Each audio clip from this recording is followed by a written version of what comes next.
আগামী জানুয়ারিতে দেশে ফিরছেন বিএনপির ভারপ্রাপ্ত চেয়ারম্যান তারেক রহমান। দিন তারিখ চূড়ান্ত না হলেও নতুন বছরের শুরুতেই তার দেশে ফেরার বিষয়ে প্রাথমিক সিদ্ধান্ত নেওয়া হয়েছে। দলের শীর্ষ নেতার দেশে ফেরা উপলক্ষে রাজধানী ঢাকায় এদিন দল ও অঙ্গ সংগঠনের পক্ষ থেকে বিশাল শোডাউনের আয়োজন করা হবে। সারা দেশ থেকে আসা মানুষের ঢল নামবে মহানগরীতে। বিমানবন্দর থেকে শুরু করে বাসভবন পর্যন্ত লাখো নেতাকর্মী ও সমর্থক স্বাগত জানাবেন তাদের এই প্রিয় নেতাকে।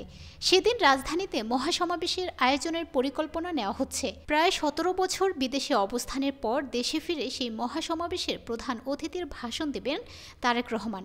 দলের একাধিক নির্ভরযোগ্য সূত্রে এসব তথ্য জানা গেছে।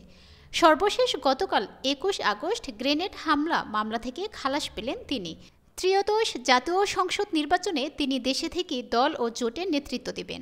এ বিষয়ে বিএনপির জাতীয় স্থায়ী কমিটির সদস্য মির্জা আব্বাস বলেছেন, সব মামলা প্রত্যাহারের মাধ্যমে বিএনপির ভারপ্রাপ্ত চেয়ারম্যান তারেক রহমান খুব তাড়াতাড়ি দেশে ফিরে আসবেন।